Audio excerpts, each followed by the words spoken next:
Ucapkan salam.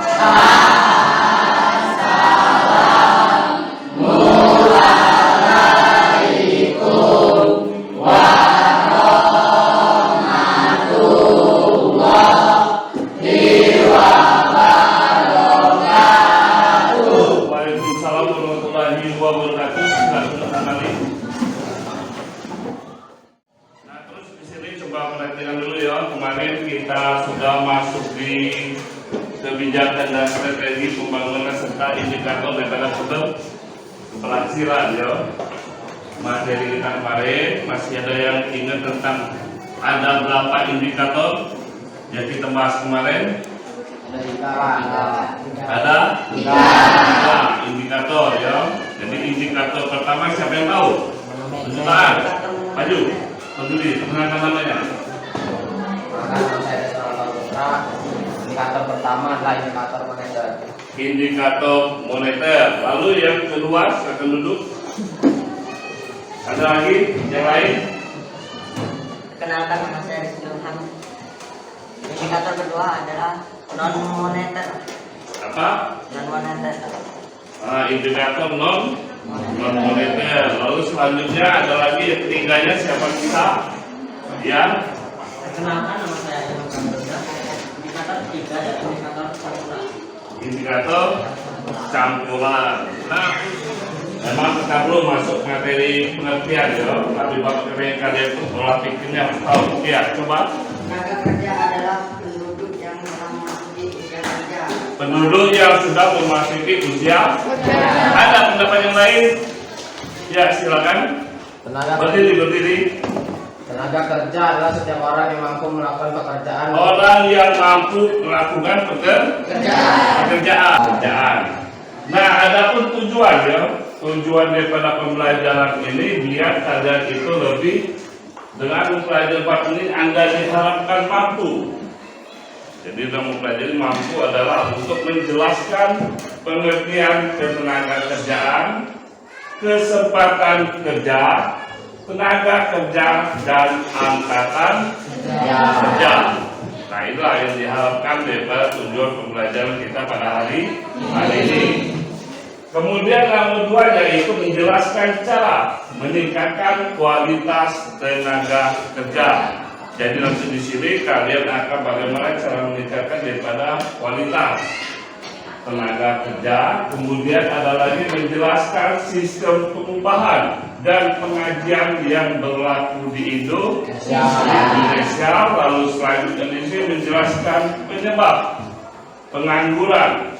Dan terakhir kita telah menjelaskan dampak negatif pengangguran dan cara mengatasi masalah pengangguran di Indonesia.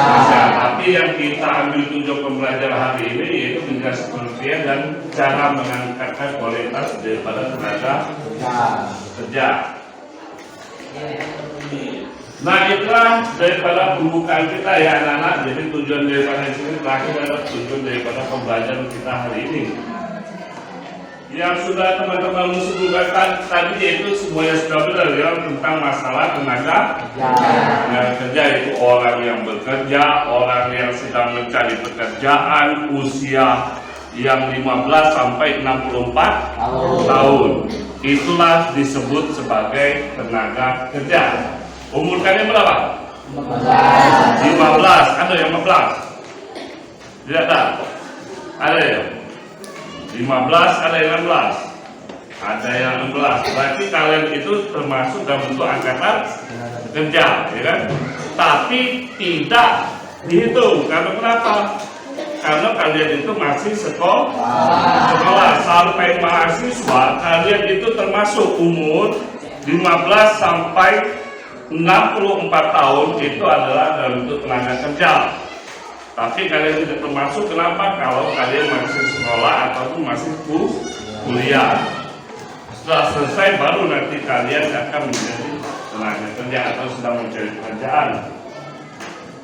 Nah, selanjutnya di sini berdasarkan Undang-Undang Nomor 13 Tahun 2003, tenaga kerja adalah setiap orang yang mampu melakukan pekerjaan guna menghasilkan barang atau jasa Jadi orang yang bekerja itu harus menghasilkan barang atau jasa. Apa itu bawaannya? Adalah pendapatan. Kalau menjual barang berarti kamu mendapatkan keuntungan.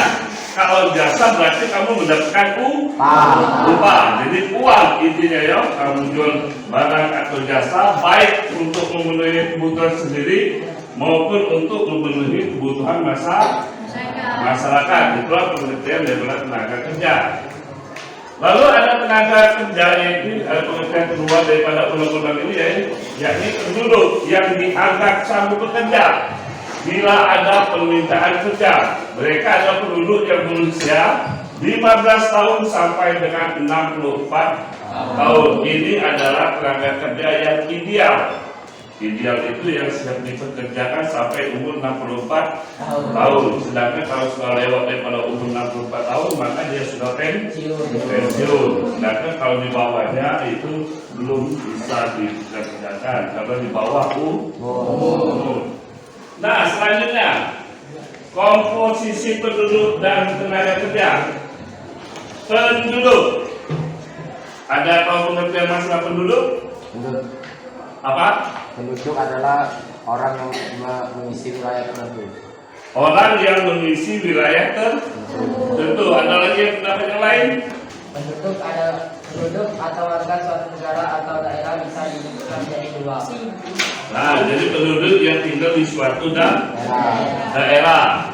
Jadi intinya satu, penduduk itu seseorang atau warga negara yang tinggal atau bertempat tinggal menetap di atas satu tahun di dalam satu wilayah itu, dalam satu wilayah dalam waktu satu tahun di atas, minimal di atas. Jadi misal juga dikatakan penduduk Lubuk Linggau, misalkan dia datangan dari Palembang, cuma belum tentu dia menjadi penduduk di Lubuk. Juga mungkin dia berwisata saja. Jadi dia di bawah 1 tahun bisa dia pulang lagi ke Palembang, maka secara otomatis itu bukan namanya penduduk Lubuk Linggau. Jadi kalau memang dia ingin bertempat tinggal, lalu dia ingin mencari pekerjaan, nah itu harus disebut penduduk Lubuk Linggau ya. Itulah pengertian daripada nama penduduk. Nah, penduduk ini terbagi menjadi dua, yaitu penduduk usia kerja dan penduduk di luar usia kerja. Itulah yang Bapak jelaskan tadi, penduduk usia kerja.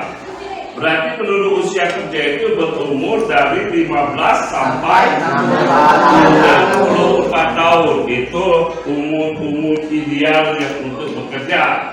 Nah, selain daripada itu, itulah penduduk di luar usia kerja. Berarti hitungannya mulai di bawah 15 tahun dan di atas 64 tahun itu tidak lagi dipekerjakan atau penduduk di luar usia kerja. Nah, penduduk kita bahas sekarang penduduk di usia kerja. Ada namanya angkatan kerja. Lalu ada juga yang namanya bukan angkatan kerja. Nah, angkatan kerja ini terdiri daripada menganggur, lalu bekerja. Yang bukan angkatan kerja adalah kalian, yaitu yang masih sekolah, kemudian lulus rumah tangga, lalu yaitu penerima pendapatan. Nah, itulah yang disebut sebagai bukan angkatan kerja. Lalu ada lagi angkatan kerja yang kita bahas nanti kebanyakan adalah angkatan kerja. Nah, di sini kalau kalian perhatikan namanya menganggur. Tahu kan menganggur kan? Tahu. Apa? Coba kalau tahu siapa dulu tangan berdiri. Orang yang tidak bekerja. Orang yang tidak bekerja. Ada lagi pendapat yang lain? Pengangguran. Orang yang tidak berpenghasilan. Orang yang tidak berpenghasilan. Nah, jadi penganggur itu nanti terbagi lagi beberapa lagi ya. Jadi ada penganggur setengah dan lain sebagainya. Intinya dia termasuk dalam bentuk angkatan kerja umur 15 sampai dengan 64 tahun. Tapi apabila ada yang memang ingin membuat diri yang menganggur sendiri, tapi ada yang belum bernasib baik. Jadi orang menganggur itu disebut menganggur itu adalah orang yang sedang mencari pekerjaan dan belum mendapat pekerjaan. Itu teman bilang tadi belum ada dapat penghasilan. Jadi dia itu disebut menganggur juga orang yang sedang mencari pekerjaan. Ada yang ingin menganggurnya, dia jelas itu. Nah, lalu di sini juga ada yang bukan angkatan kerja, yaitu kalian sekolah sampai dengan kuliah. Walaupun umurnya sudah 22 tahun atau 25 tahun, dia masih kuliah, itu bukan termasuk daripada angkatan kerja, karena dia masih sekolah atau kuliah. Ya. Lalu mengurus rumah tangga, memang dia ikhlas masuk dalam bentuk angkatan kerja, walaupun dia masuk kategori umur adalah 15 sampai dengan 64 tahun.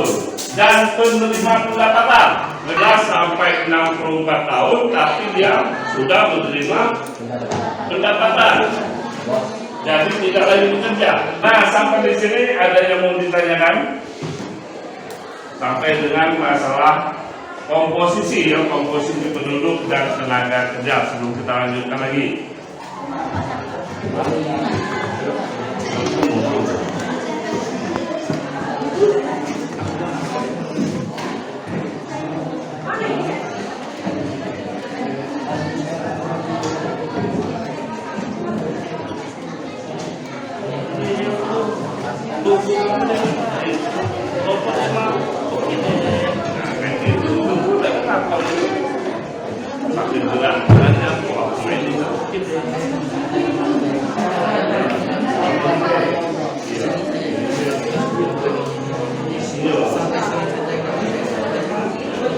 Nomor 2, mari kita demo, mari kita demo, biar kita nggak tahu, biar nggak demo, mari kita demo, biar kita nggak tahu, biar nggak ngejauh. Nomor 2, bisa.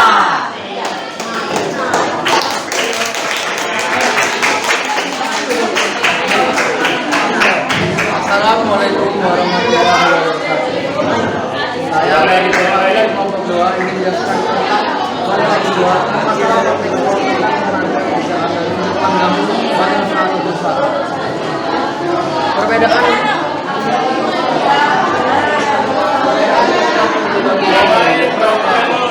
radikal konservatif dan liberal modern terhadap tenaga kerja dan perusahaan industri berspektif liberal klasik.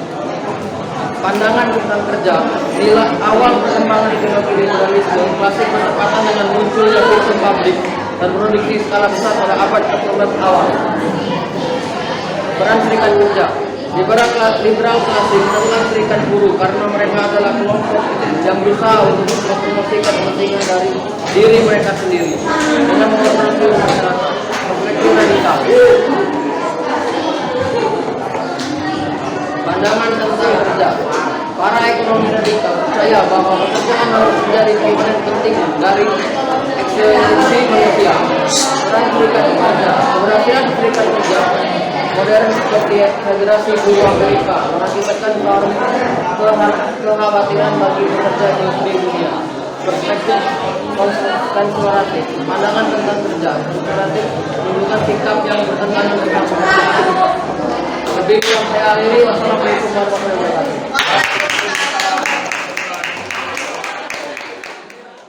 Nah, sampai di sini itulah kesimpulan kita pada materi kita hari ini.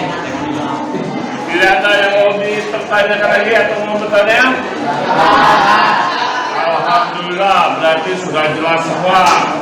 Berarti nanti untuk pertemuan kita minggu depan itu mulai masuk pada kategori pengangguran, ya. Bapak akhir dulu. Wassalamualaikum warahmatullahi wabarakatuh. Waalaikumsalam.